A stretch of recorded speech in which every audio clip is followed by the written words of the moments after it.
Now that we know how to find points on Bezier curves, we can create motion paths. To make an object move along a Bezier curve is easy. From frame to frame, we just change the value of t that we hand to Bezier point, so we ask for successive points along the curve. Then we just draw the object at that point. It's that easy. Let's take a look at some examples. Here's one typical Bezier segment, and I'll turn on the points that are uniformly spaced in t. And you can see that they're pretty close to being uniformly spaced along the curve, when the curve has this kind of natural Bezier shape to it. It's just a nice, simple bulge. So I'm going to turn off these points, and I'll actually move a point along the curve. So let's go ahead and run it. And it looks like it's moving pretty much at a uniform speed. And that makes sense because the points, when we look at them this way, are equally spaced. So the amount of distance that the point covers from one frame to the next is usually the same between every pair of frames. Let's run that again, and it's moving nice and smoothly. So now let's change the shape of the curve and change the speed of the point. So I'll turn these back on so I can see what I'm doing. And for our first go, I'll slow it way down at the beginning by moving this control point very close to the starting point. And just to exaggerate the effect, I'll pull this one way out. So now the points are bunched up at the start and they're very spaced out at the end. So I expect that our animation will begin moving very slowly and then it will pick up speed as it goes. So I will turn off our little points, and in fact I'll even turn off the knots so we can see it more clearly, and let's run the animation. Slow and fast. And just for clarity, I'll even turn off the curve and let's run it again. Slow and faster at the end. So, okay, let's turn everything back on, and we can, of course, do it the other way around. I can make that one fast and that one slow. Tell you what, let's just run that and see if it happens. Sure enough, look how much slower it gets at the other end. Starts out with a zip, and then it slows way down.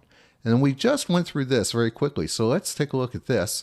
It's a little hard to tell from here whether it's actually forming a loop at the top or not, but we still expect the thing will go very fast, slow down, and then go fast again. So let me turn off the strobe points. Yeah, it does look like there's a little bit of a curve, but let's run it. Fast, slow, and fast again. So this is the nature of Bezier curves. The way that an object moves along them, its speed, is very much determined by the shape of the curve and where these control points are. And just for fun, let's go ahead and make a loop. If I bring these together, it'll be easier to make a loop. And we'll watch the motion of the point as it swings around the loop. So here, I expect it's going to go fast at the beginning, and then it'll slow down near the top of the loop and go fast again. I'll turn off our little strobe points. I'll turn off the knots. I'll turn off the curve, and we'll run it.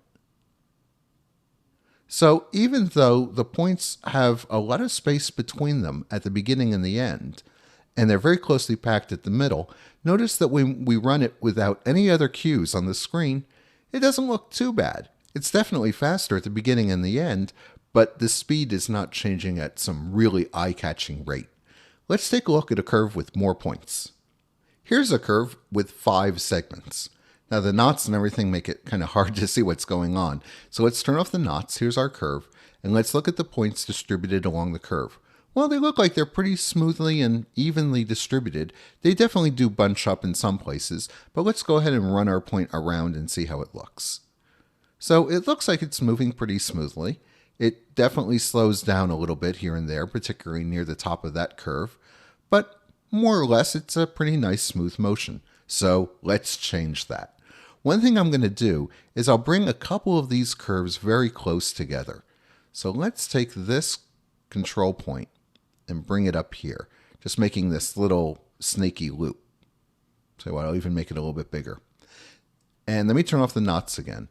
Now notice that it's really bunched up at the top. That means the thing is going to move very slowly. Why is that happening?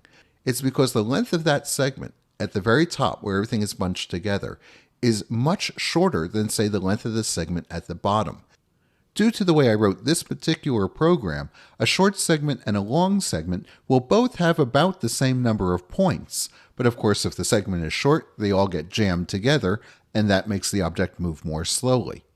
That wasn't a deliberate decision that I made when I wrote this program. I just wrote the program in what seemed like the most straightforward way, and this is one of the results.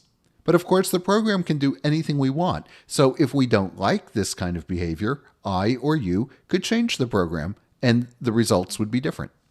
So let's turn off the knots so we can see things more clearly. I'll leave these on this time, and let's run the animation. So there we are. We slow down a little bit where they're bunched together, but more or less the pace is smooth. And now we go very slowly until we come out of that dense little curve. So sometimes that's just what you want. After all, if you're driving your car, you go around a sharp turn, often you will slow down. So let's turn off those points. And tell you what, I'll turn off the curve as well. And let's run the animation again. And it looks like it's moving pretty uniformly. And now it slows down to navigate that tight turn. And now it speeds up again. So this is how we can use Bezier curves to control the path of an object over time. Just use Bezier point to grab points along the curve and move your object to those points. Let's look at another example.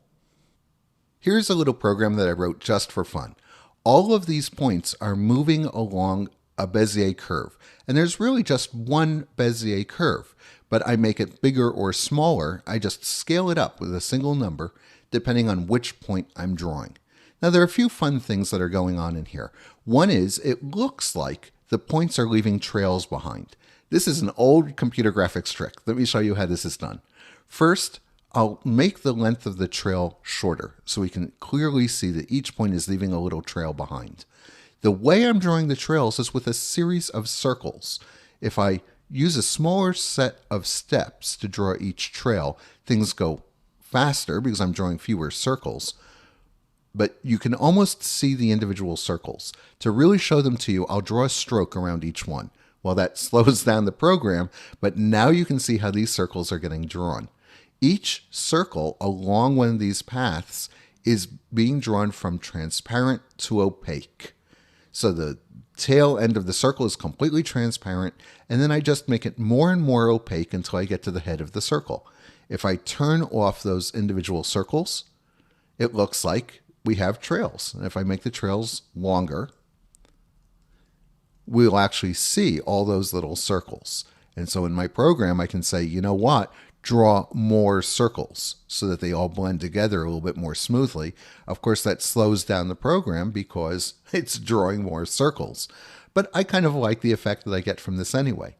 So you can get these kinds of beautiful effects just by fooling around with Bezier curves. Again, there's just one curve here, but I'm scaling it up and down to make hearts of different sizes.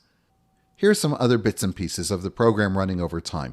I haven't touched the program at all. I just let the screen capture run, and now I'm just showing you little bits and pieces from all the video that I collected. The patterns that this program is drawing will repeat eventually, but that's going to take a very long time. I haven't sat down to actually calculate it, but I bet this thing takes 15 minutes or more before it begins to repeat.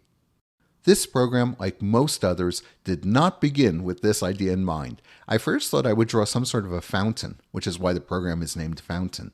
But I was doodling, and I doodled a little heart, and then I doodled curves inside the heart, and I had this kind of an idea. And of course, it didn't look like this when I first wrote the program. It didn't look anything like this. This was about a half an hour of tinkering. I just messed with it until it kind of had the feeling I was looking for. When you have some free time, sit down, doodle, draw, kind of cook up different schemes in your head, and then give yourself some time to sit at the computer and try them out and play with the ideas that you're coming up with. And you might find yourself pleasantly surprised by what you're able to devise.